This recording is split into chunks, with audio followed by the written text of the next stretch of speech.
What's up? It's Willie McGinnis, three-time Super Bowl champion with the New England Patriots, and I'm hanging out with my man Chris Palme, okay? Chris does a podcast, 30 Minutes Live with CDP Podcast, every Wednesday and Friday night on Twitter, Facebook, and his YouTube channel. Make sure everybody tunes in, okay, to my man Chris Palme's podcast. Again, it's every Wednesday and Friday night on Twitter, Facebook, and YouTube. Make sure you guys check him out. Good evening, everybody. Welcome to Live with CDP on this Friday, August 27th at 6 o'clock tonight. It's hard to believe it's August 27th. Anyways, I'm wearing my new CP podcast hat. If you're interested in one, they're $18.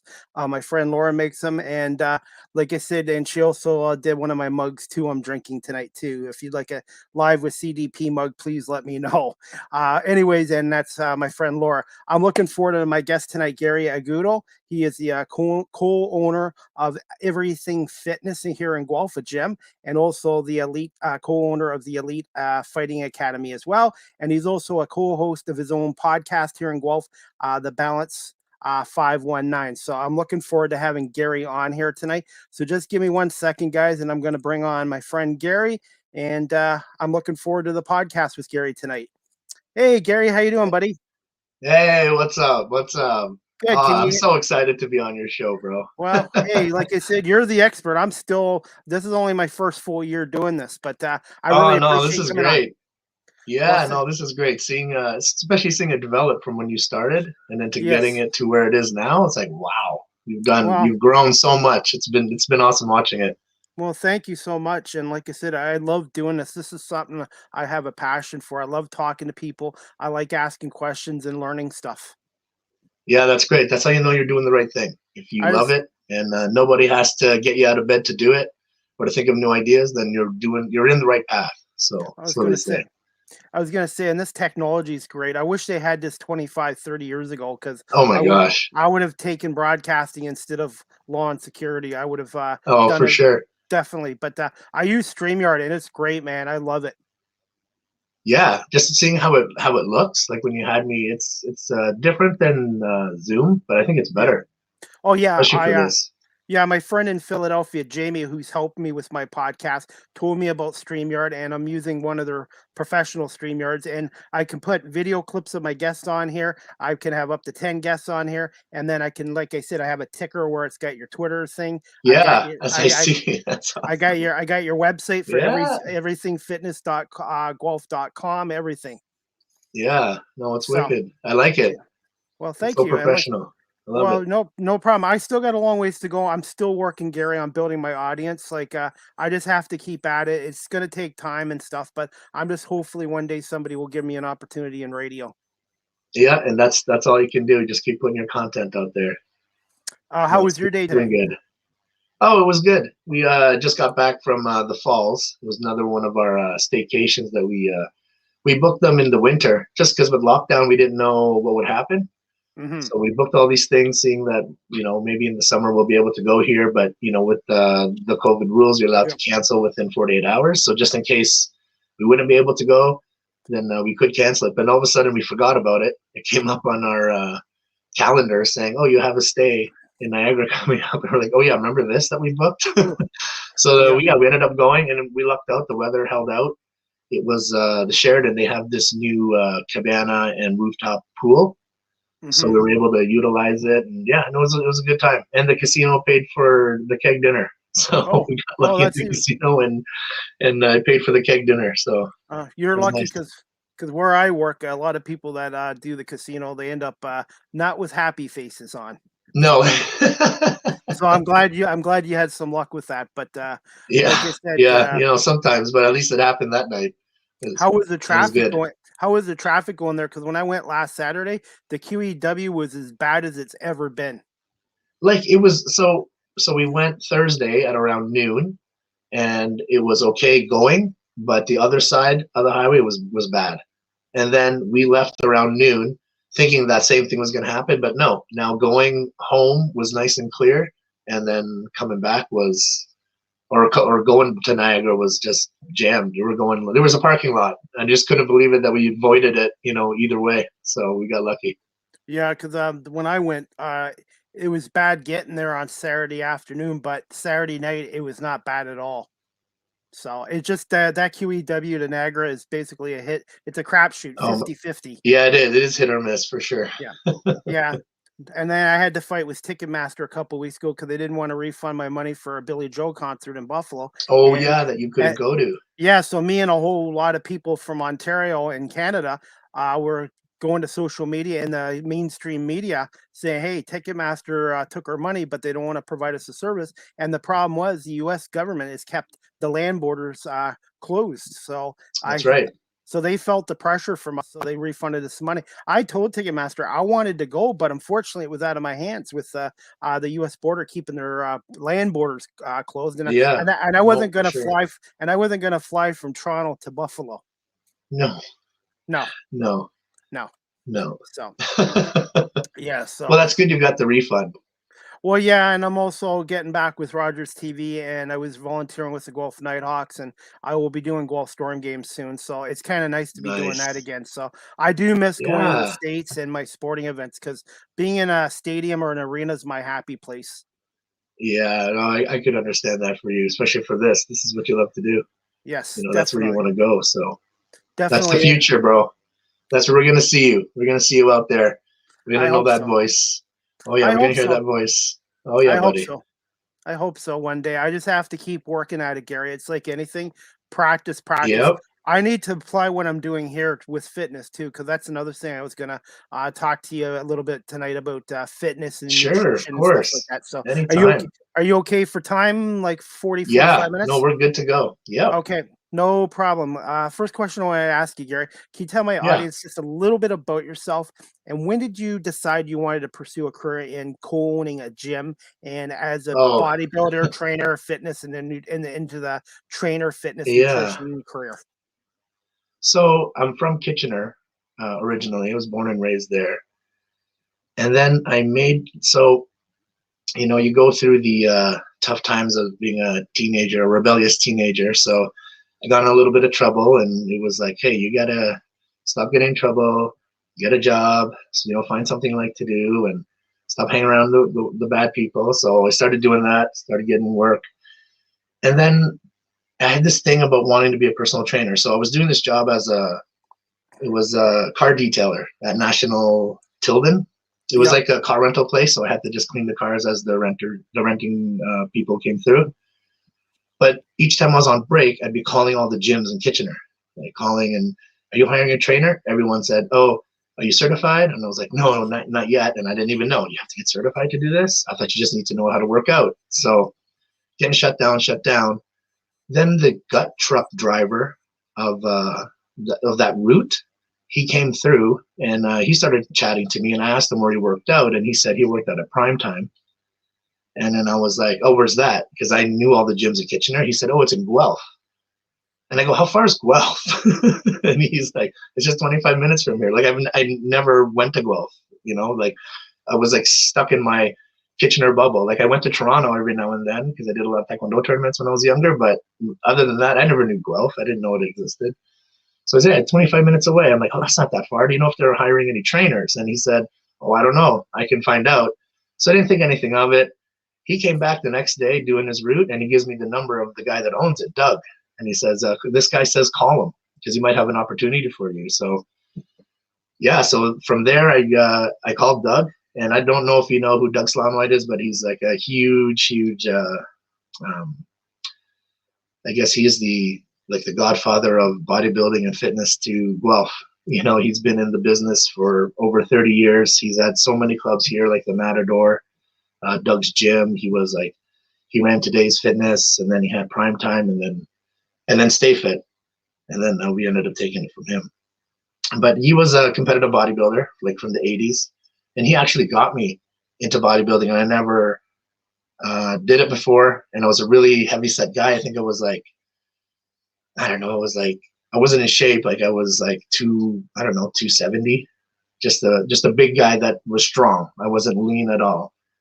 And between him and a couple of bodybuilders from the gym, they helped me get like shed all the weight and get lean for my first show. And I couldn't believe that that could actually happen. You know, I was always told that, oh, you don't have the body type. You know, oh, you don't have the type of body that's going to see abs. You're the type of body that can't get lean. No, I found out, you know, no, it just takes hard work. So they're like, if we paint you the map or or give you the map to get to that destination, it's up to you to walk it. So it was, and it's not easy. Like, it was tough. I remember the first bodybuilding show I did, I lost 103 pounds. And I went from like a waistline was like 53 and it went all the way to 29. And I did a muscle tech before and after, and they put it like worldwide magazines. Everyone, like a lot of people knew me from the hydroxycut days because I was a before and after for them because I lost so much weight. And like, yeah, I used hydroxycut, but really it was the double cardio you had to do. It was the eating the clean food consistently. Like, I mean, a lot of times people would see me get lean. Like, they wouldn't go to the gym for 3 months and I would start a prep, let's say 3 months ago. They'd see me, they'd be like, wow, look at you, look at what happened. And then they would ask me, so what are you eating? And then I can just list off my diet. And then to them, they're like, oh, okay, I could eat that. And yeah, I'm sure a lot of people, like when I list off my food, yeah, you can eat it, but it's, can you eat it every single day? Like, can you eat it when it's Friday night and the game's on? Like, can you eat it when you're supposed to be at a wedding? Like, can you figure out how to work your meals? And maybe you got to leave your cooler bag in the car because between speeches, you're not eating what they're going to serve. You got to eat what's on your diet, like to do a show. Like, that's when you go to competition level or actually like really trying to make that change, you have to make that change. You know, you have to continuously, but that's the thing. That's the work. If you knew 100% that light was at the end of the tunnel, you would do it. Like, when I knew that, like, these guys were like, no, you follow this meal plan and this workout regimen for 20 weeks. Don't stray. Your body will get there. I will tell you, you will see your abs. And I was still like, it was so hard to believe. I didn't want, like, because at the beginning, I'm doing all this work, but I still consider myself fat. I'd be like, no, I'm still fat. Wait, can I get a cheat meal? They're like, no, you can't. You're not lean enough. And I'm like, how come all these other guys get cheat meals or a refeed? I'm like, well, because I can already see their abs. And I'm like, yeah, but I've been dieting. I do way more cardio than them. Like, yeah, well, you're unfortunately way more out of shape. That's just how it was. I had to accept that. So, you know, off I was doing it. But when I got to the end, it was so worth it. Like, to actually see myself in shape and to see myself, you know, in a body I never thought was possible. You know, that's amazing because the person you are inside, you know, it always stays the same. Now, finally, you have that shell of a little bit of confidence and just pride in yourself that you're able to do something. So after I did that, I just wanted to spread that and tell everyone else that they could have the power to do it too. They just need the right map. So that's why I got certified. That's why I got into competing more and then training people and trying to help them with their own transformation. Because if I didn't do the bodybuilding show and realize the power of my mind, honestly, I never would have pushed hard to be an entrepreneur and actually try to make a pitch to Doug and say, yo, you know, in 36 months, if I come up with the money, can I buy it off you? You know, like, I wouldn't have had that drive because I never thought it was possible, you know, losing that weight because I was a person, I couldn't even take his shirt off in front of people. To after those 20 weeks, I was in posing trunks in front of hundreds of people. You know, like, that transformation was so big for me. It was like, if I can do that, I can do anything. So then getting into business was like, it's no problem. If it just takes hard work, I can do it. I know what that's like. So that's kind of like how that path went. I was going to ask you, how long, no worries. How long did it take time-wise for you to get into the shape that they had you into it? Did it take you 6 months? Did it take a year? No, it took 6 months. So it was 20 weeks. So usually most of my bodybuilding preps would be 20 weeks. So it'd be 20 weeks and to the show. Most of my athletes that I still train for shows now, they usually need 16 at the most, maybe 14. Like, people that know me from the bodybuilding days was when it was off season time, I ate. So when I wasn't dieting, I was eating everything. So normally I would lose usually like 80, 70 to 80 pounds a show because I would tend to like to, overindulge when I was allowed to. So, which isn't, I don't, say that that's not the healthiest thing to do, to yo-yo diet like that. But, I would sit that heavy in the off season, and then, yeah, I would diet it all off in about 20 weeks. So it's not that hard. What's hard is staying with it, especially as a competitor, because there's such a big ending to it. You're going so hard, and then win, lose, or draw, all of a sudden it's this like, okay, big celebration meal, big celebration party. A lot of my bodybuilding shows, I timed it so then I would go away on vacation after. So at least I'm in shape for vacation, and I get to go to an all-inclusive and just go crazy because I've been deprived for 20 weeks. So, when you have that big ending, and then I come back, I don't want to do double cardio and train that hard and eat bland, dry food again. Like, it's so hard to go back. So nowadays, because I can't really compete anymore, it's like I had to find a new reason, and like longevity for my kid, and, and staying around for my family and for Laura. Obviously, those are very important things, but it was still hard to want to get lean, So I'm finding new ways to motivate myself lately. So I'm trying to get down now. I think my clients, because they're so young and they compete, and I'm surrounded by them, I feel like, oh, maybe I should lose some weight. So I was going to say, and it's just like anything, Gary, you have to be motivated, and you have to want to do this, and you have to be consistent. It doesn't matter if you're doing a podcast or anything else in life. If you want to do something, you have to set your mindset. It's all about the mindset. It's so true. It's so true. Once you make that commitment that this is what's going to happen, this is what you're going to do, you do it. Because I get a lot of clients too that I'll, because I always want to sit with them first for a consult. And a lot of times they're in there for the wrong reason. So then I don't try to push them into getting the training, because I know I don't believe at the time that it's coming from the right spot, because it's, so why are you here? Well, someone in my life thought that I could benefit from this because of the way I look, or something like, when it's someone else, when they're doing it for someone else instead of for them. I mean, there is something about, having high cholesterol or high blood pressure, and then you want to do it for your kids, so you're around for them. Yeah, I get that. But I mean, when sometimes, it's offered to you, oh, I'll pay for the training, just, get back into the size, whatever. And that's man or woman. That's not one-sided. I hear it on both sides. They're not going to do the work. But when they come, because they say, look, I'm fed up with, feeling this way. I'm fed up with, I wake up and this hurts. I'm not buying another size up. This is it. I can't continue to do this. I can't play with my kids. I'm out of breath. I can't get up.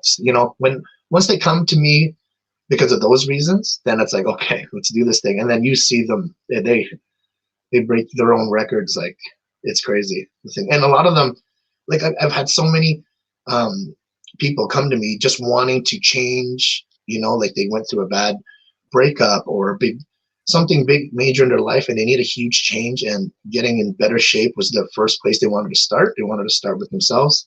They end up doing it. They end up doing amazing, and then they end up on stage. It happens so often. Like, a lot of the people that are getting on stage lately through me were never wanting to get on stage in the beginning. They just wanted to feel better and look better, and then all of a sudden it ended up there. So. And when you see these people change their life and become in better shape, you must get a lot of satisfaction from that too. Not just as a co-owner of a gym, but just because you know what it's like. Yeah. Case, oh, exactly. You can relate to their story. Oh yeah. Yeah. And especially when it gets tough, it's easier for them to trust me when I tell them to just stick with it, because it's going to happen. If you're getting that information and you don't know if that person knows what it's like, it's tough. But when they know and have seen me do it in their face, especially a lot of, I've done 21 competitive shows, like with the OPA and CPA. And a lot of these members have seen me diet down, so they know I know something, you know, I know what it takes. So when they see me, like when they have issues with it, like when things aren't changing, you know, and they're still busting their ass, but their bodies are just being stubborn, and I just have to move some of their, you know, macronutrients, like some of the way they eat. We just move things around, you know, just change timing, and then all of a sudden they start losing again. But that wanting to, oh, you know, I should just eat whatever, who cares, nothing's working anyway. Like I've been there so many times. So to help them through those moments, I think that's the biggest thing I like that I can help in, because it's different when you've struggled the same. You can really help someone because you can say those things that are going on in their mind that they're afraid to say out loud. Yeah. But when you can say it, and when they look at you, or you can just tell, like how long it takes them to respond on text, I know it's just sinking in. They're like, yeah, he would actually know exactly. That's exactly how I want to quit. I don't want to do this anymore. You know, and they just stick in one more day, and then everything's okay. It's tough. It's like, yes. Yeah, it's like everyone, like the map I give out, everyone takes their own little detour. You know, as long as you can find your way back on that right path, then you'll be fine, you know. But sometimes those detours, they keep going. I've done it before where when I was younger, I was fit because I was active. I played sports. And when you're younger, you burn off the stuff. As you get older, you tend to put on more weight if you're not active. And I've had times where I have lost weight because I was active, and then I put it back on because sometimes you get stressed out with your job or whatever, and then 100%. you tend to eat bad. So there's been a couple times I've been I have never had diabetes or high cholesterol, but I've been borderline close to it. And then I've lost weight where my blood pressure is good, my cholesterol is good. And then I put it back. For me, weight is since I've gotten older, I would say since my mid 30s to now where I'm 49, that is a big thing with me with my weight, because I can lose the weight and then I put it back on. It's a battle. It's an everyday battle. It's not just you're going to lose weight and that's the end of it. I think the hardest part, Gary, you would know this, is not losing the weight's not the hardest part. I think the hardest part of the aspect is keeping that weight off. Yeah. Like maintaining what you're doing. Yeah. So now with my clients, we've developed this way where we get them down to, let's say so I had this client, I think she was around 205.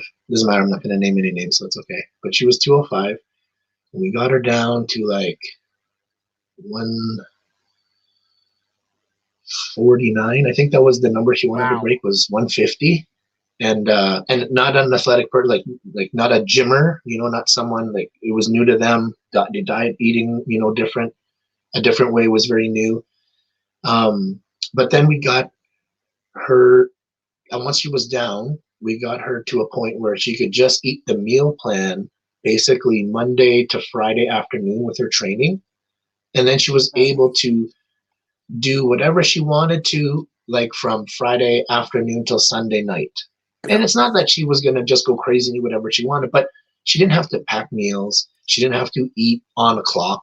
She could just, you know, if she's running around with her friends or family, doing errands, and then you want to go through a drive-through, sure, like pick their choices, but it's okay. Go through the drive-through, or go to a restaurant because it's Saturday, and that's what, you know, you like to do on Saturdays if you go shopping or go to Costco. You guys, you know what I mean? Like, have a life on the weekend. Because so what would happen is, a lot of times when you do that, if you're eating clean for so long, and then you take the weekend off, like for me, I could do like 12 to 15 pounds of weight gain in that weekend. But a lot of it is just going to be sodium, just because I go from eating, you know, low sodium food because I'm cooking it and I'm not adding much. And then all of a sudden when you eat out, everything's just loaded with butter and salt just because it has to taste amazing because you're paying $50 for it. So when you go from that low sodium to high sodium, and then you start drinking, if you have a couple of drinks or whatever, you're going to hold that water. So a lot of times I would put on, like that Monday morning, I would be 15 pounds heavier. Once I started back on my regular regimen that I was eating, and then back to my regular workouts, Monday to Friday. By the Friday morning weigh-in, I was already back down to 15 pounds. That water just comes right off from eating clean and then just getting back to your routine. So you're able to do that. She was able to do that. She still does that now. So she's able to enjoy her weekend from Friday to Sunday and then just come back when she goes back to work. She's on regimen. She knows, because it's easier to, I find, when you're at work, to eat clean, because everything's kind of on, if you have certain breaks, then if it's my break, I eat this. When it's my next break, I eat this. So you kind of, even with me, with my clients, okay, I train this client, then I have this meal. Train these 2 clients, then have this meal. Like even with Taekwondo, okay, if I teach this class, I don't have to eat before or after. But once the weekend comes, that's when it gets difficult. If you're free now and you have stuff to do, you're not on the clock. So your eating comes off. And then you might not eat for 8 hours. And then first thing you eat, you're just going to eat whatever you see first. And that might be the first drive-through you see if you've been eating for 12 hours, right?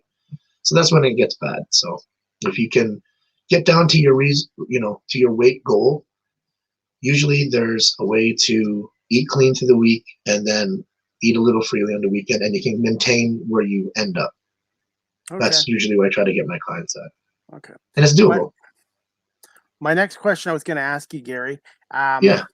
This is the next one I was going to ask you is, where did you attend school in the Kitchener area? And did you have any mentors besides some of the guys you mentioned that helped you get into the bodybuilding and all that? So I went to St. Mary's, so St. Jerome's in Kitchener, and then it became St. Mary's when they built Resurrection High School, because then they split us up. And then after that, I went to Conestoga College, but it was for Law and Security Administration, so it's not even that's the same program I took, and I right, and that's what it's called then, but now it's called Police Foundations. And all the kids are like, I mean Police Foundations. I was like, I was in that course when it was called something that only old people talk about. I just didn't know what I wanted to do. Yeah. So I never finished that either. That's kind of when, when that story in the beginning took that turn where I was hanging around the wrong people and had to. Yeah, that's how that went. So, but yeah. Mentors, other than my father, like my father was a huge figure for us, like for our family. He's unfortunately not with us anymore.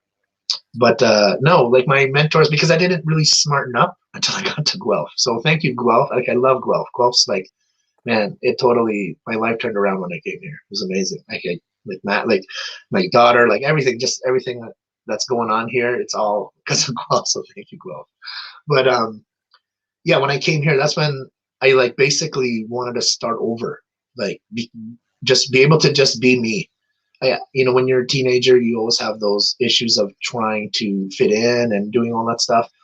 Well, when I came here, I think I was 23 when I came to Guelph, and I was just like, you know what?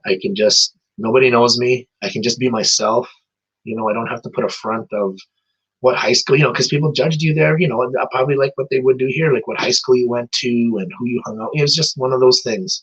And then that kind of carried on to the bar scene in Kitchener-Waterloo. So now that I was out of it, it was like, I'll just smarten up and start over. And no, I was just happy to meet Doug and all the other people that have crossed my life here. It's here where I did the most growth, to be honest. I was going to say, when I moved to Guelph in 1981, I was only 9 years old.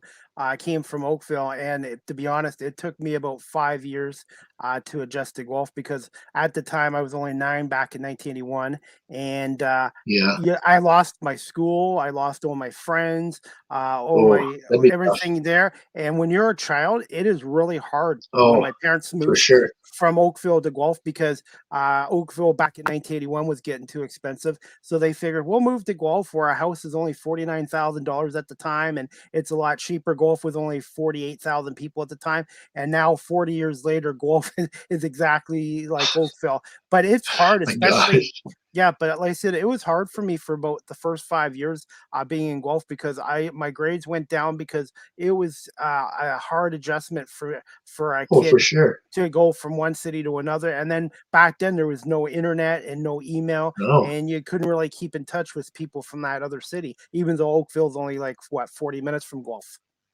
Yeah, and you know what? What's another thing from our generation back then? Bullies were a different story. Oh yes. Oh yes. Oh Bullies had power. Like, Yes. like teachers, they turned their head back then. Yep. You know, it wasn't frowned upon. It was a part of life. Yes. It was just like, well, you know what? That's what happened to them. They got bullied too when they were that grade, so now it's their turn. Like, it was just remember initiation, Yes. grade 9, how bad the hazing initiation, like it Yep. was bad. Like, Yep. and I remember it happening when I was in grade 9, and teachers just let it happen. It's part of the first week of high school, apparently. You know what I mean? Like, it was like that was accepted. I You can't survived it. pull any of that stuff here. No, Like, oh no, my gosh. no. It's different times back in the 70s and 80s compared to Yeah. now. Definitely Like different. bullies. Yeah, bullies was, and man, to be that old, and you're coming to Guelph, like, forget trying to, you know, navigate yourself Yep. through new teachers and whatnot, but socially, Yep. like, now, you know, you don't care about what when you're learning in English or math. You care about when that recess bell goes, you Yep. know, who's got my back, you know. Yep. Like, a lot of people don't, you know, they don't think about those things, and I get it because everyone's got their own life, but, you know, if you break it down, you know, there's a 9-year-old kid that's going through that, you know, when their parents move or go through stuff like that. Yep, Yeah, definitely. that's tough, Hey, man. I was gonna say, before I get to the next Yeah, question, can I just sure. show a little clip of the Elite Fighting Academy? It's about a Yeah, 30-second of clip. course. Okay, one Yeah, second. Yeah, this is the one great thing about StreamYard I really like. Oh, this is awesome.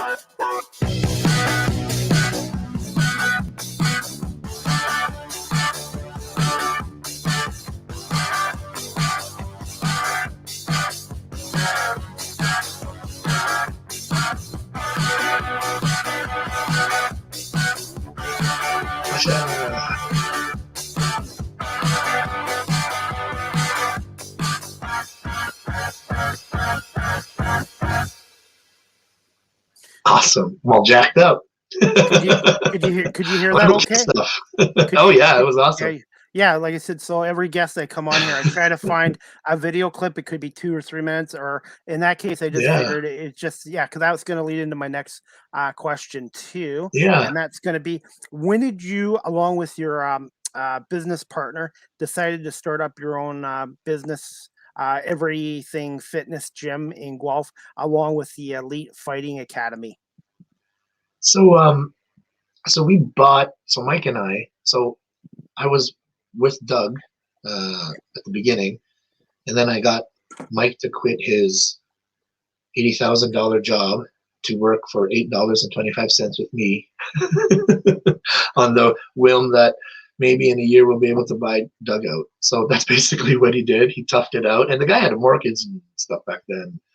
And yeah, it was tough. It was tough times, but he did well because he could sell it. Like, Doug paid well when you could sell memberships, so he made it on commission. But that's basically what we did. We got it from Doug. We kept it Stay Fit, and then we needed a new change because that was when we were $10 a month. Do you remember when Stay Fit was $10 a month?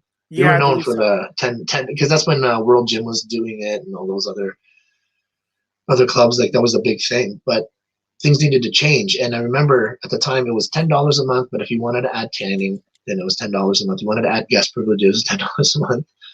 So Mike and I were pondering, what are we going to do? We need something new. The gym needs a new lift, you know? So we said, okay, let's do a brand name change. So we're going to change it. We're going to rebrand. So we branded it to Everything Fitness because Mike knows we should charge them just one price for everything. So I go, all right, maybe that's what we'll just call it then. We'll just call it Everything Fitness. And we laughed, and then we kept it. So that's how Everything Fitness came about. Now, Elite Fighting Academy, it was always around, even during when Doug owned it. I started teaching Taekwondo under that banner under Doug, even just as his manager before I even was part owner of it. Just as his manager, I was teaching Taekwondo, and we opened it under the Elite Fighting Academy banner. And we were fighting. Like, we were competing, like, for Team Ontario, and slowly, like, now to this level, we have people fighting at the international level and national level. Like, my daughter is the AAU Michigan State champion. She's I believe she's the uncrowned under 68 junior Canadian champion. She didn't get the fight because of COVID, but she's like 3-time provincial champion, and she even won medals. Like when she went to Korea, she won the gold in Korea. She was chosen to go to Korea for a training camp, so she stayed there with the Ontario team for like 3 weeks, just fighting, and then this one big tournament. So we, went from just doing it in doing taekwondo in like the fitness studio where they would do step classes, to building it up to actually having its own location. And it gets me a little upset to, oh, Chris, getting me emotional because just this week we had to make the hard decision to let Elite Fighting Academy go. So because of COVID and the lockdowns and the tough, like I know everyone's like, aren't you getting the government stuff? If you guys had a business, you'd know. It's not the same. It's not the same, buddy. So we had to let Elite Fighting Academy go. We're not gonna quit the club itself. We're just moving it back inside of Everything Fitness, but it's standalone location. We got to save the money, unfortunately. So that was going to be one of my questions later for you, Gary, about how the pandemic has affected your business and stuff like that. Because I was going to get to that. Yeah, sorry. You want me to cover that right now? Yeah, you know what? That's fine. Yeah, that's fine. Yeah, right now. Yeah. Yeah, I got the question right here. Yeah, go ahead. Pull it up. Yeah, pull it up, bro. Yeah, right here. Yeah, but yeah, that's fine. What has been the hardest aspect of co-owning and running Everything Fitness, and obviously the Elite Academy until recently? Yep. How hard has it been during the pandemic, the past year and a half, I would say? It's been really tough. It's tough. It's the uncertainty is the tough thing, because like we were open and then we were closed. Like we were closed 11 months out of the 18 months of lockdown.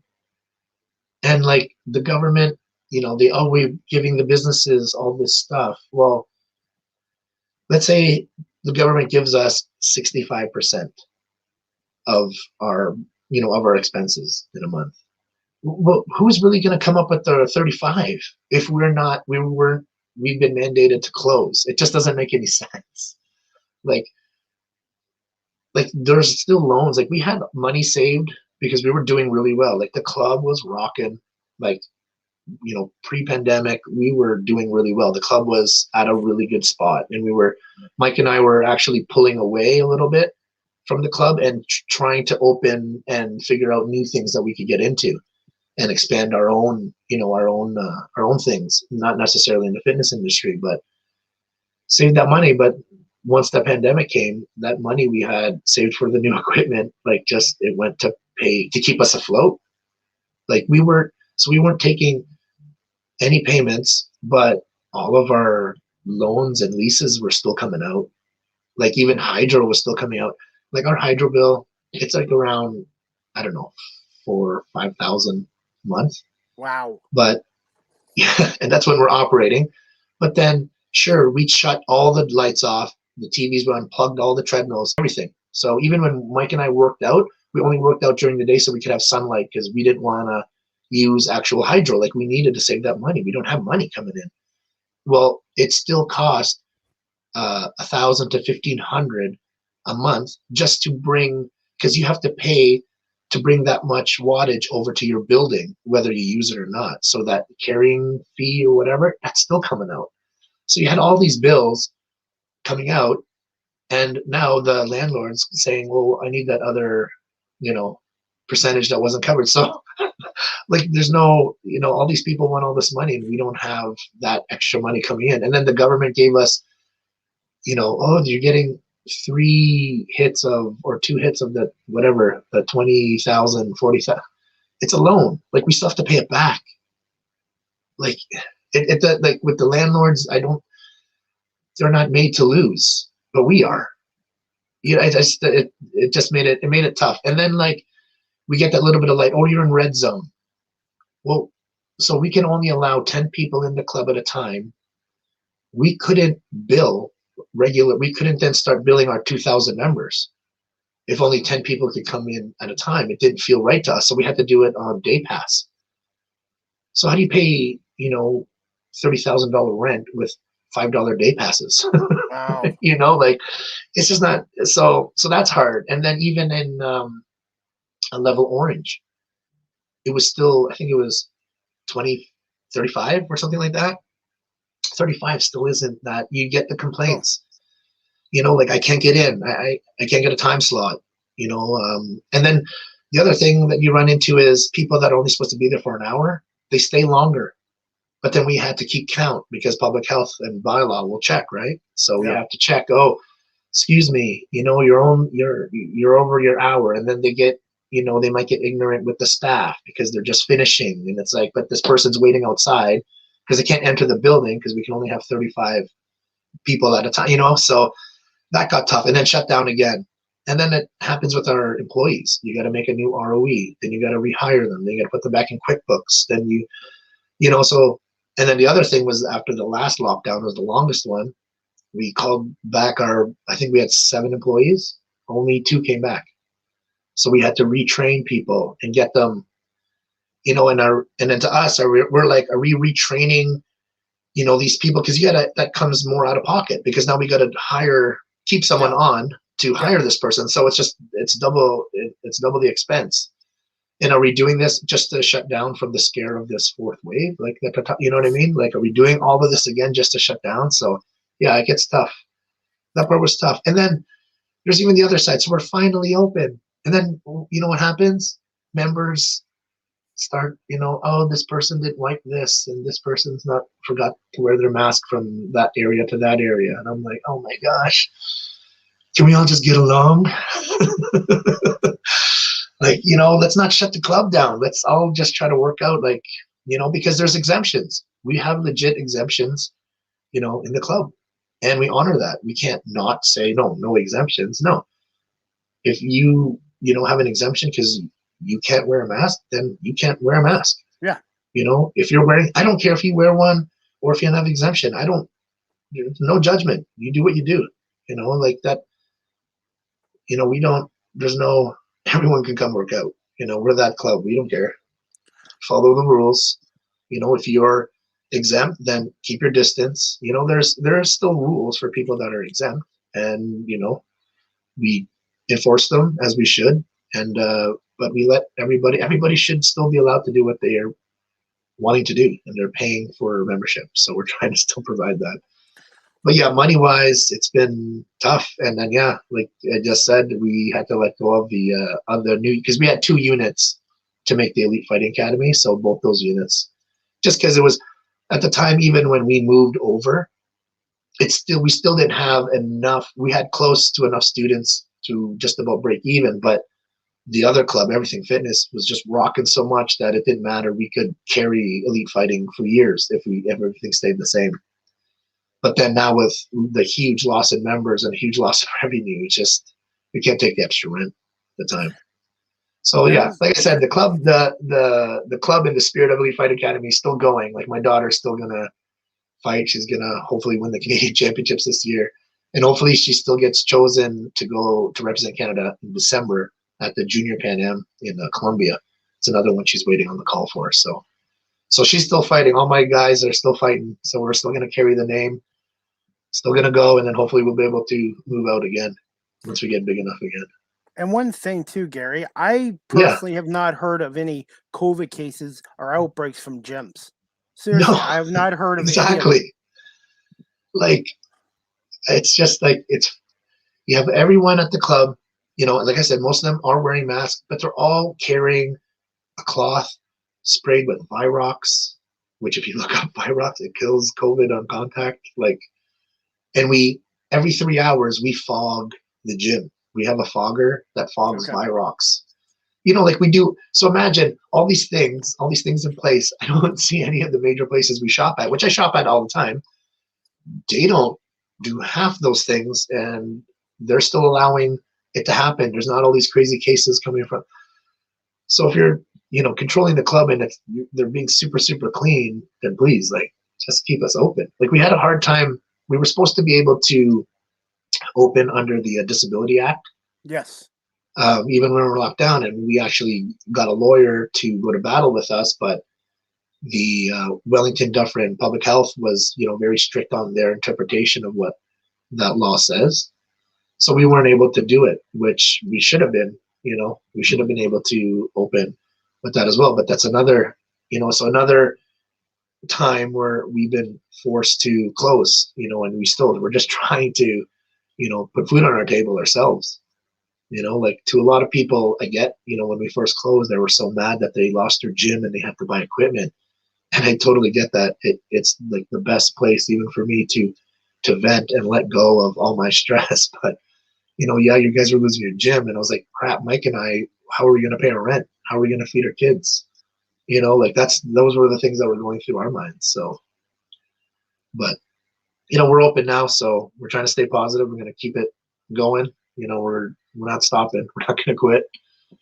So it's not like Mike and I to quit. So it's going to probably, how long do you figure it could, if everything stays the way it is now or gets better, what do you figure in at least a couple years to recover from this for most gyms and businesses? Yeah, it can't be done in a year. And again, like you said, that's if everything stays the way it is. Because there's no guarantees. It's yeah, like Mike and I this morning, we had a Zoom call with the MPP. And yeah, he was we were discussing that the government help is very cookie cutter, yet businesses are so different. Like we have a friend in the same plaza, the Barber Lounge. We know the owner there, and he was, closed like all barbershops and hairstylists were, or salons were. And when they opened, like they're packed. Estheticians are packed. They're gonna recover very, very soon. It's so different than like the club because a lot of our, main members, they got, gym equipment. So they're not gonna join anytime soon until that equipment gets really old for them because they've invested a lot. And then the others, it's really the fear, the fear that's all over the internet about, Yep. About the, about COVID and just Yes. about, yeah. So they're afraid to come in. And I get that. That's an honest way to feel, so, but that's what's really preventing, because it's no secret. It's really only 10% of your total membership that really use it, more than 3 times a week. It's really only 10%. The rest are just, sometimes, and then they don't want to quit because they might come back. Well, once we couldn't provide the service, due to lockdowns, it was the perfect time for them to quit, because now I can't say I'm going to stay because I might come back. I don't have a place to come back to right now. So I will quit. So it drove the membership so far down that that's what made it tough. So that's what's tough to try to recover now, because it's going to be a while till people are actually confident that they can work out and not, get sick, not get COVID, like depending on how more vaccines go, or, how the government lifts things, then maybe they'll get more back into training in a public facility. But yeah, it's going to take a while. So we hope the government can help, businesses that are different than others, with either a longer time period to pay back the grants or loans or whatever, or just even a longer time with some kind of subsidy for, because I don't think they're all the same. Okay. The next question I wanted to ask you, Gary, this is one I wanted to ask you, and that's why I checked with you first. Can you talk about being a stroke survivor and what it was like overcoming a stroke, and how long was the recovery from a stroke, or is it still like a everyday battle with that? Oh yeah. Yeah. And I'm glad you asked, because nobody talks about it. It's funny, after I became public with, what happened to me and then how I recovered, I had a lot of people that I even knew from the gym that were former members that would message me that had strokes. And I had no clue that it was that common. Like, it shouldn't be that common. That's not, like, it was a terrible thing that I experienced. So when it happened, it was like 5 a.m. And I just remember because I looked at my phone because I needed to go to the bathroom.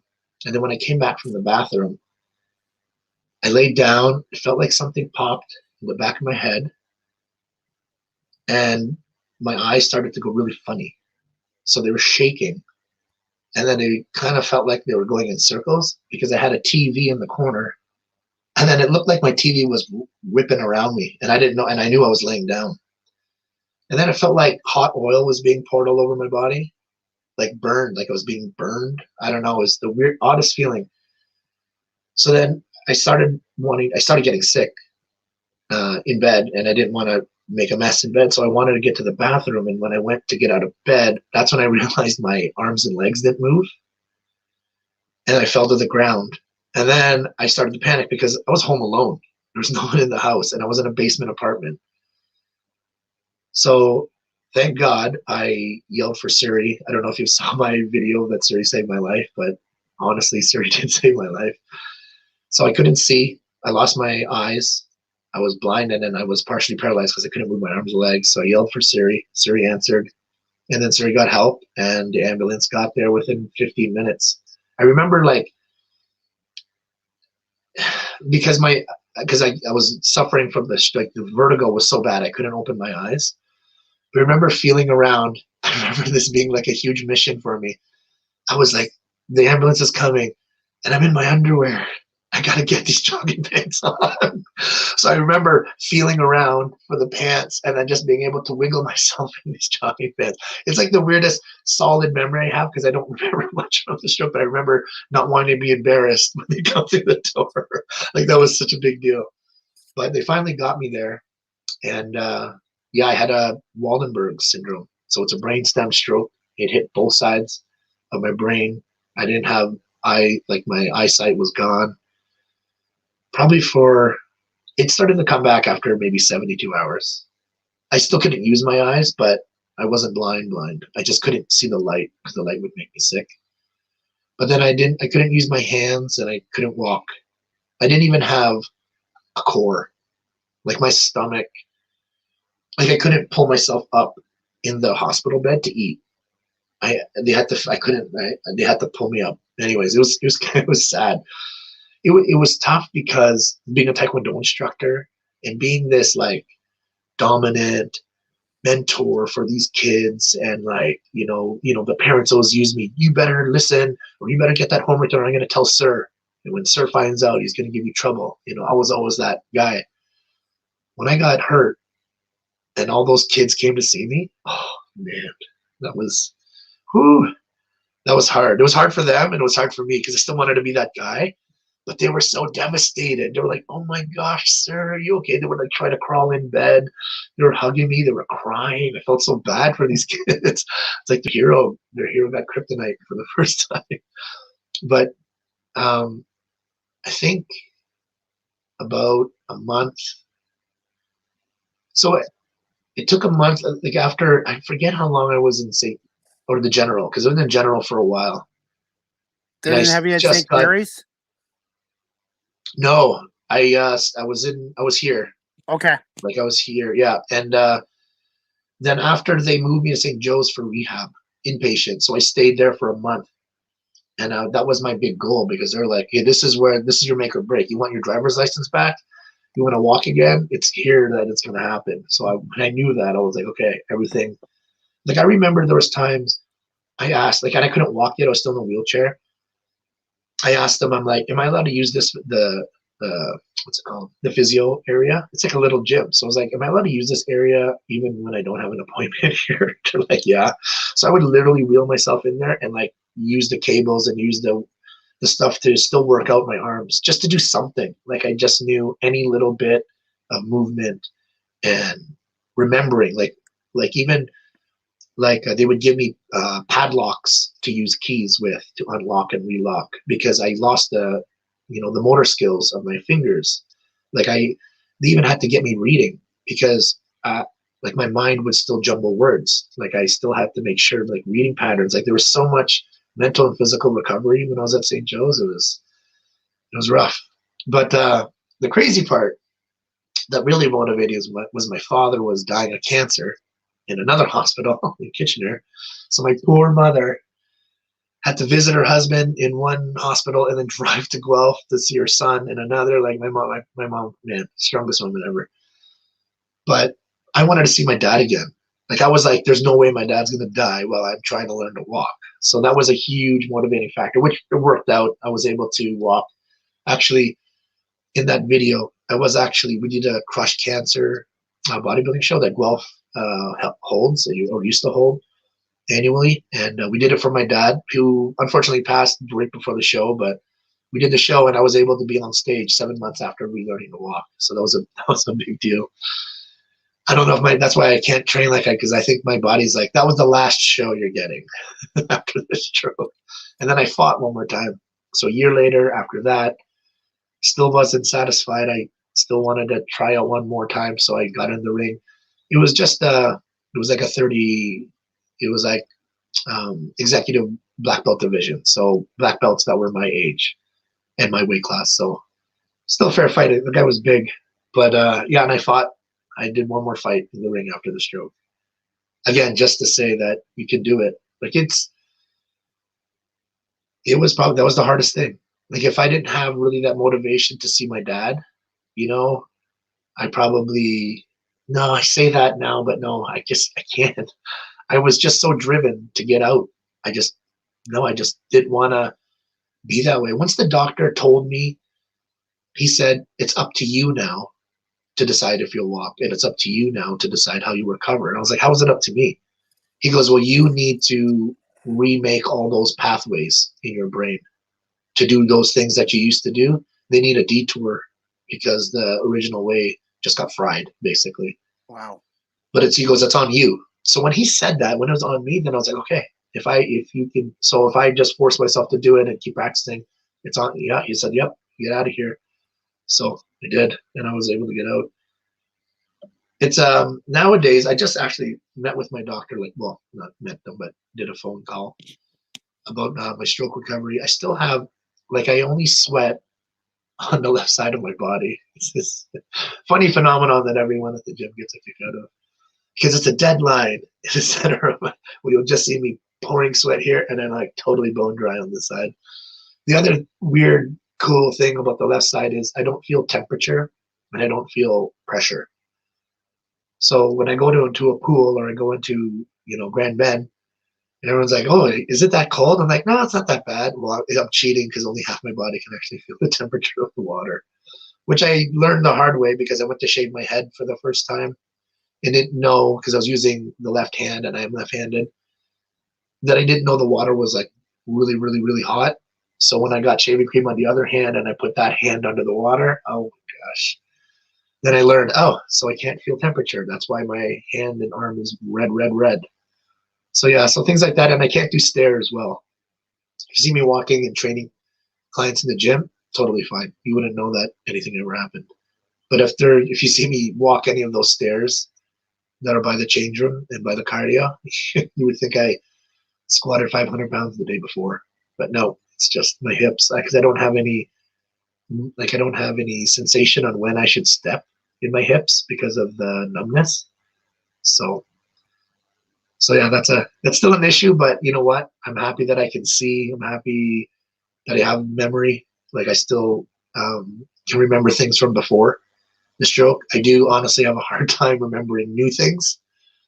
And sometimes it's immediate new things. My short-term memory is really bad. So, but you know what? It could be worse, right? I could be in that hospital bed, or I could be in a wheelchair. I've actually, with my job, I've had to help save a few people from heart attacks and strokes, and they're just I just tell these people, I said, look, I just did what I could do to get you help, and I realize when somebody's having a stroke or a heart attack, you got to get them medical attention right away. Every second is so important, and it is so important. And I really appreciate you, Gary, tonight sharing your story on here too. No problem. Because this is a sports podcast, but I'm also stuff like your story I'd like to talk about because it can affect any of us at any time.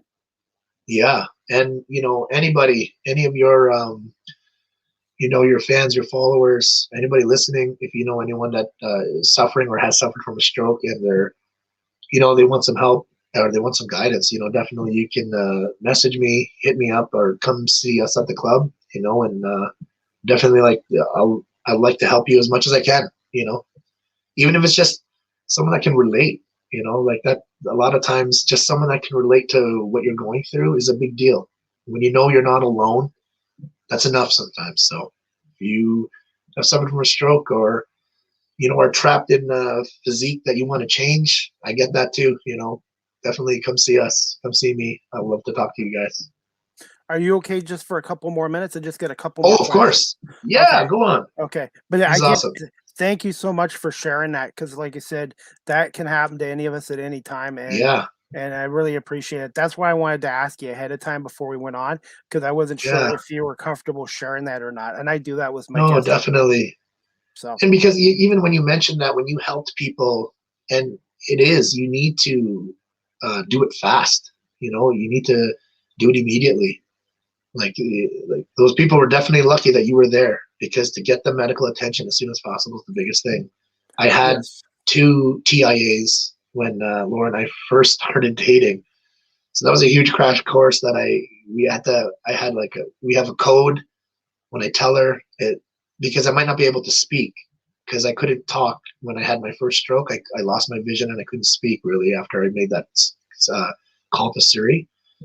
So we have a code word. Once she knows it, it's like she knows what to pack, what to get, and then drive into the hospital immediately. So like, it's good that you know that. So anyone that, like, if you see someone suffering from a stroke or heart attack, just get medical attention as soon as possible.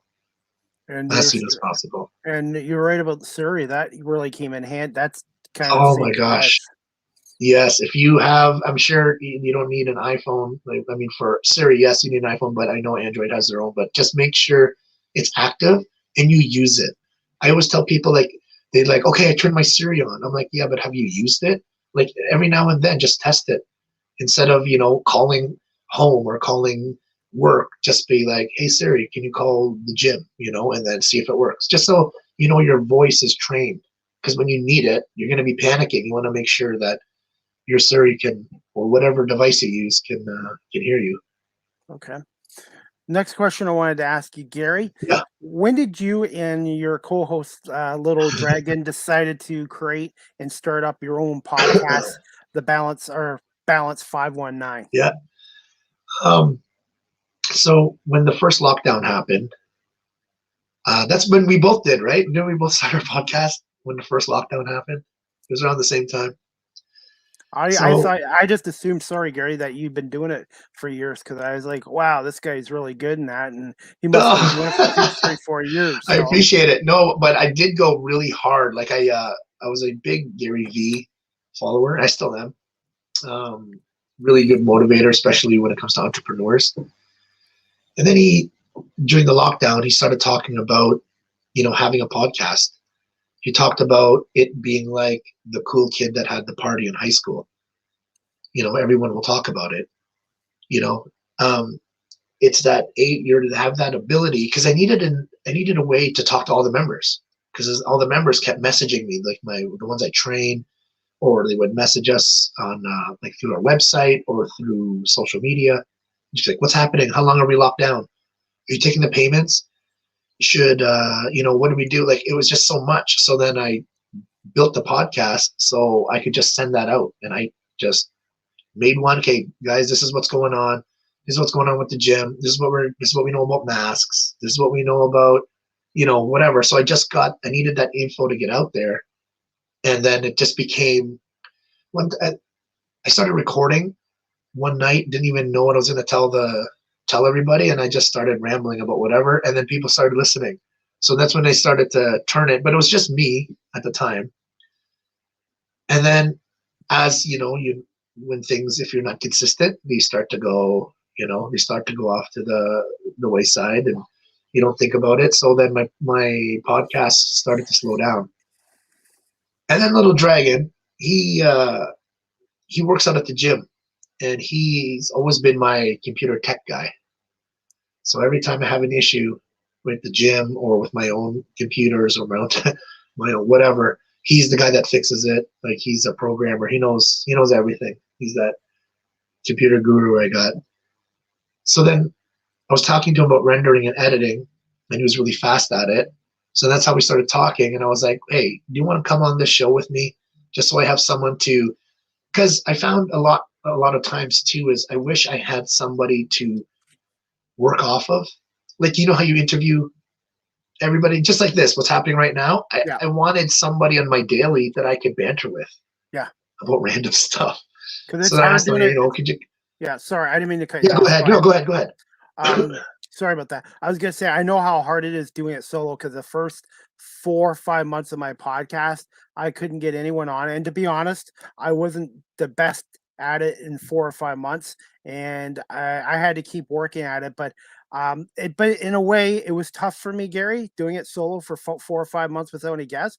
But in a way, it kind of made me stronger, because sometimes I've had guests where they've had to cancel at the last minute, or something's come up, and when you're on a podcast or on live streaming, the show's got to go on. So it is kind of, I think it's kind of helped me become stronger, because if someone can't come up, like, I guess as something has come up, then I have to learn how to ad-lib and just continue talking. And that's right. And having guests on are great too, because like I said, it makes the podcast stronger.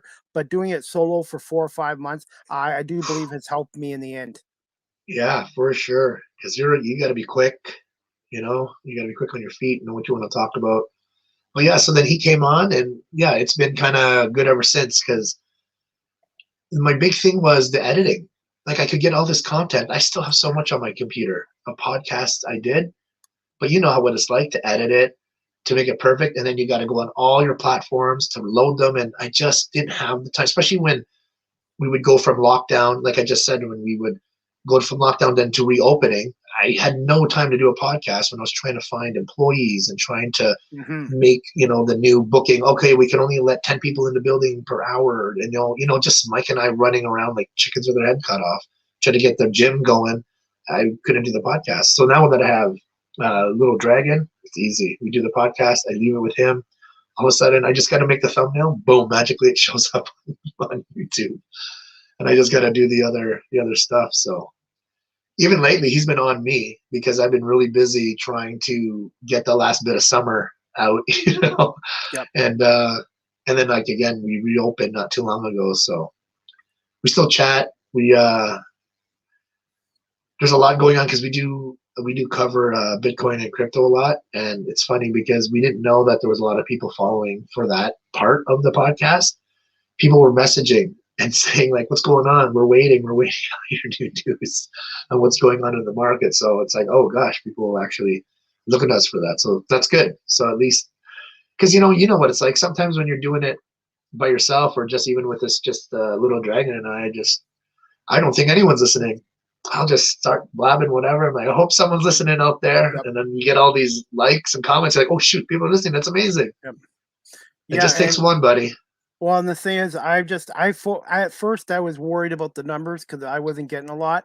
And a lot of these guys I got for the NFL, the NBA come on, they told me, just focus on improving yourself, work at that. Eventually people will start watching and stuff like that. And having this technology with StreamYard, like I right now I'm live on YouTube, Twitter, and Twitch live streaming. Eventually I'll be back on Facebook, and then with all the Apple, Google podcasts. And now I've got viewers in 9 different countries, which is kind of like, wow, 9 countries. And I'm like, really? Good for you, buddy. It's just like, and to me, this podcast has helped me get through this last year and a half, because a lot of us have had a lot taken away from us, and for me, this podcast has been a godsend. And if I didn't do this podcast, I would have never met Laura and with you either. Oh yeah, that's true. So it's true. Yeah. And I've made some friendships out of this, and I've made a lot of contacts as well. So, and all the shout outs you get on your channel, man, it's awesome. Well, awesome. I try to be creative. I have some ways of getting people to do promos. I like to have music on my podcast, but since with the copyright stuff, what I'm doing is Yeah. getting guys from the NBA, the NFL, give me Yeah. shout outs. I try to make my podcast unique. Like you got your own style and I have my own Yeah. style, and I try to make No, the for sure. podcast about the guests too, because I don't want to focus too much on me. And I'm still learning, Gary. There's still every day I'm trying to learn more and try Yeah. to improve. No, for sure. Hey, yeah, can I make you? I want to make you one. I want to make you out a shout out. I Okay. have an idea for one. Okay, that'd be great. I have a cool idea for one that will mix some Taekwondo stuff in there. Okay. I got a cool idea. So stay tuned, guys, because if this works out, you'll put it out there. So watch for it. Definitely. It'll be good. And like I said, I've had to learn how to promote myself, produce my own shows. Getting guests themselves is like a full-time job as well, but I love it. I love it. But I love it because it's given me more ability to do stuff. And then in the future, I could say, hey, I've done this already. So, and I'm with Rogers TV too as a camera operator. So once I'm back with Rogers TV in the next couple of weeks, I'm just going to basically ask them and learn as much as I can from them as well. Good for you. That's amazing. That's awesome. Hey Gary, my last question for you, but I'll definitely have you on again as a guest if you'd like to come back in the future. And next time I'll have you definitely talk about UFC. I don't know nothing about the sport, so and I'm cool with having guests on here with subjects where I don't know a lot about because it teaches me stuff too. So I'd love to cover UFC, boxing, for sure, it'd be awesome. Yeah, definitely. Awesome. And I'm trying to branch out, like it's a sports podcast, but I'm also trying to branch out into news and just other subjects too, just to branch myself out instead of just being stereotyped as, oh, he only talks sports and that. So that's right. This last question for you is any advice for those looking to start up their own business, as well as for those people looking to become healthier through fitness, nutrition, and where can my audience find you on the internet and social media? And just tell us a little bit about everything fitness in Guelph. Thank you. So for starting your own business, obviously I'm for it. I'm definitely for having your own stake, your own thing. With lockdowns and everything now, I think obviously the business game has changed, but I see a lot of new businesses come up. Surprisingly, a lot of new restaurants, because as restaurants go down, people that are driven to be a chef or driven to want to get into the industry and get out of their factory, this was their moment. One shut down, okay, I have money saved, let's do this thing. So to start up, the biggest thing is you have to be able to want to do it for free. Just like yourself, buddy, at the moment. You're doing this podcast because you love it. Regardless if someone paid you or not, you would do it because you love to do it. That's something that every business owner should strive for. Strive to own a business that you love to go to, that nobody has to wake you up for. Find that passion. If you find that passion and you can turn it into, you can monetize that, then all the power to you. So that's my advice. Make sure it's not something like, oh, I'm going to get into this because I heard so-and-so's friend made a lot of money doing it. Money can be motivating, but that's doing it that way is definitely the wrong route, especially if you're going to quit a job that you've had, X amount of years of seniority at, and then you're going to leave just because you heard that it's, it could be a money tree. That's tough. You definitely got to find something that you can still do and build while you have the income coming in for your family from your regular job. And then you eventually leave the regular job because the dream has definitely now come alive. So you're experiencing that too. You have a full-time gig to pay your bills, but then now you do all of this work on top of it. And guys and ladies, this, having a podcast is a lot of work. Yes. It's not just, let's going to interview Gary and then that's it. Yeah. You see that stuff there? He's got to add that. You see that thing there? He's got to add that. All that stuff. And then where he puts it out on all his, that's a lot of work. Like I was saying earlier on the podcast, that's the work that was slowing my podcast down because I didn't want to do it. You know, I had too many other things. And look at, Palme's got a bunch of other things, but he still did it. You know, that's what it takes. So if you're going to get into a business, it has to be something that you're that passionate about. That's my number one thing. Those wanting to live a healthier, you know, the fitness and like eating clean, the biggest secret to all of that, to being healthier and to feeling better and to looking better, even for that vanity aspect, it's just consistency. We have so many people come to the gym, guns blazing, ready to go. I see them every day for like a month, and then I don't see them anymore. That never works. That's hard on the body, and you're doomed because you're not making it a part of your life. You just go from nothing and making it all about your life. You know, like that's why I call it the balance 519. You need a balance in everything in life. You just can't be all working out. It can't just be all, you know, going out. It can't just be all, you know, you need to balance everything. So the best thing, like I said, for fitness and nutrition is the consistency. So I don't want you to work out every day. I'd rather somebody work out 2 or 3 times a week, but they do it for months at a time. You know, instead of you do it for 30 days straight and then take a month off. You get so much more from committing to Monday, Wednesday, Friday, or just Tuesday, Thursday. I'm going to do this exercise, walking, running, working out, something for 45 minutes, these 2 days a week. I'm going to do it for 3 months and see what happens. 100% you're going to feel better about everything, about your life. You know what I mean? It's not like not just the physical stuff. You're just going to feel better about yourself. Because you went from somebody that couldn't even commit or do that for 2 days a week for 3 months to somebody that could pull that off. Then you kind of think to yourself, oh, if I could do that, what else could I do? And that's how that confidence starts to build. So that's my advice for that. And what was the other thing? Where to find me? You can find me on the Balance 519 on Instagram, and you can even just look up Gary Aguto and Everything Fitness. Also, Elite Fighting Academy. We have a ton of videos. There's a lot of training videos, and I also have my YouTube channel for the Balance 519 that you can also link me up on. But Everything Fitness has their own website if you just want to check out the gym, and then just message us if you want to talk about training. But definitely, if somebody listened tonight and you're a stroke survivor, or you're wanting to get into fitness after 40, or just wanting to chat about changing your lifestyle, or maybe getting into the fitness business, then definitely hit me up, send me a message, and we'll try to get back to you as soon as possible and help you out. Okay. Well, Gary, I just want to say thank you so much for coming on live with CDP tonight. And definitely I would like to have you back again in the future and talk some more about the UFC as well. And thank you for sharing your story about your stroke as well. You're welcome. Thank you for having me. Everybody, listen to this channel. This guy knows what he's talking about. He gets the best guests, not just me, but all the other guys and girls too. Amazing, amazing, amazing channel. Make sure you follow. Thanks again, Chris. Thank you.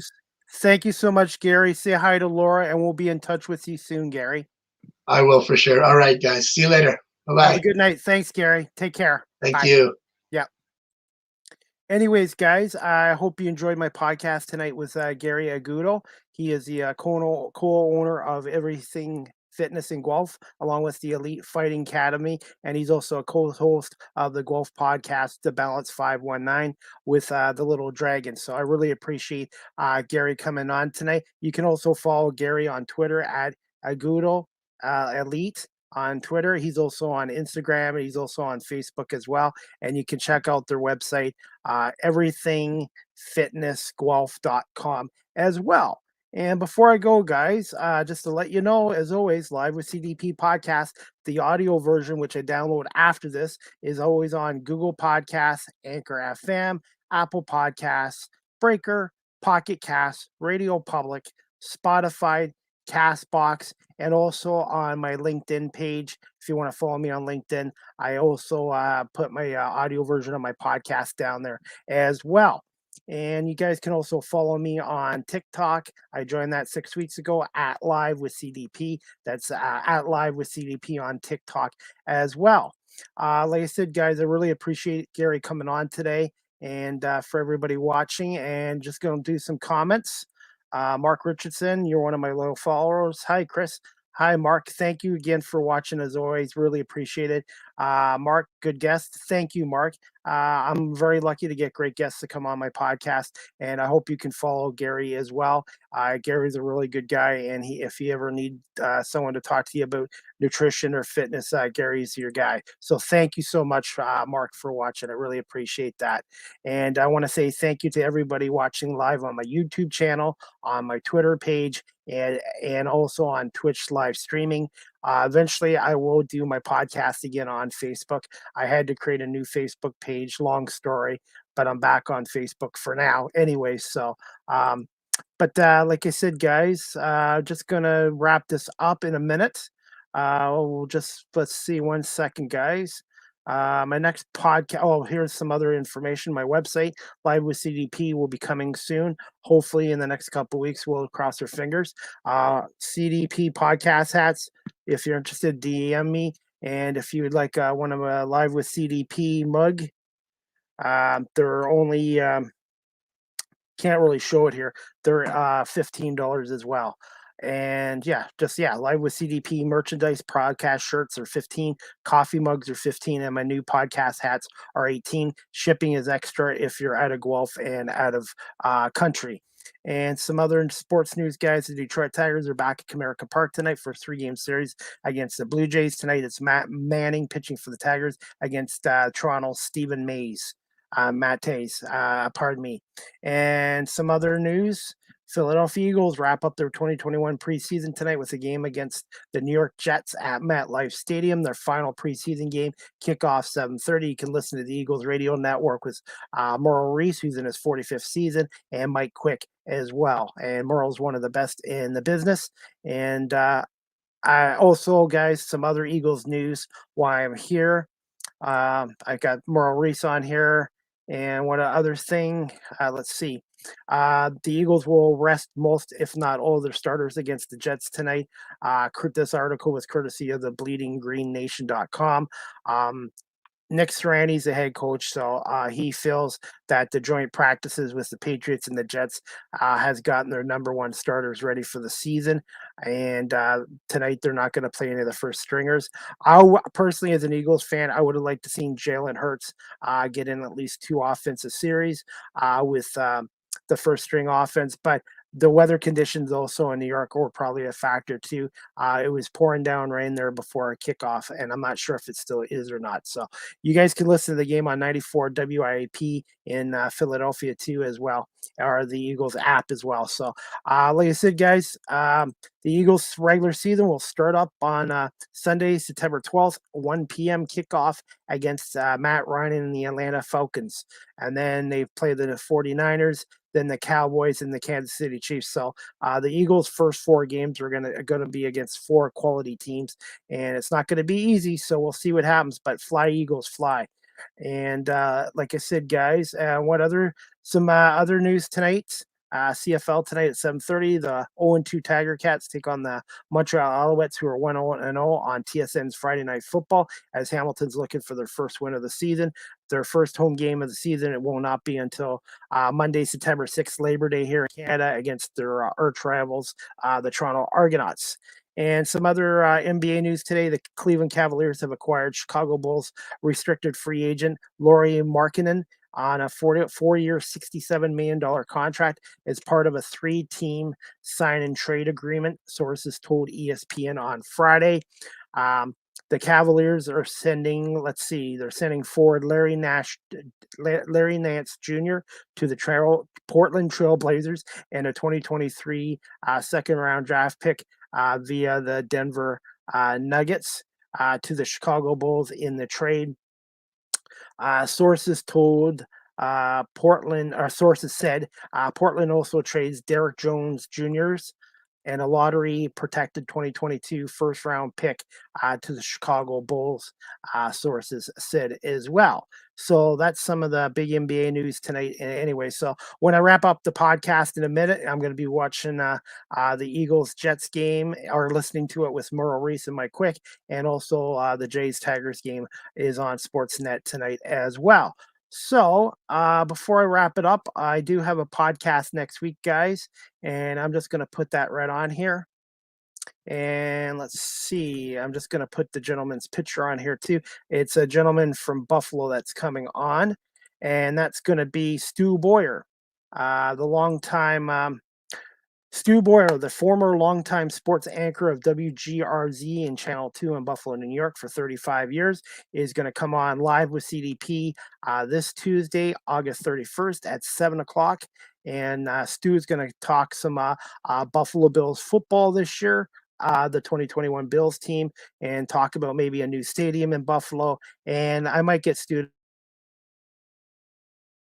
to talk a little. Stu is good enough to come back on my podcast, and I'm looking forward to speaking to Stu Boyer this Tuesday, August 31st. Stu was one of the first guys in this industry to come on my podcast, and he's become a friend as well as a mentor in what I'm trying to do here with my podcast and to get on the radio. So I hope you guys can tune in to Live with CDP this Tuesday night at 7 o'clock. And I'm looking forward to talking to Stu as well. I hope you guys enjoyed all my podcasts this week. Brian Koziol from WGR 550, the Sabres pre and post game host, came on Monday. Brian was great. Thank you so much. And then having Tom McCarthy from NBC Sportsnet in Philadelphia, the TV voice of the Phillies and the NFL on CBS. Come on, Tom is one of the best guys I've had on here. And then tonight, I want to say thank you again to Gary Aguto for coming on and talking about his co-ownership of Elite Academy Fighting and Everything Fitness, and his story about his stroke. So anyways, guys, I'm going to wrap this up. So I hope everybody has a great Friday night, great weekend, and I look forward to my next Live with CDP podcast this Tuesday, August 31st, 7 o'clock, again with Stu Boyer, formerly of WGR Channel 2 in Buffalo. So fly, Eagles, fly. Go Tigers, go. And we'll talk to you guys Tuesday night at 7 o'clock for Live with CDP. Thank you all for watching.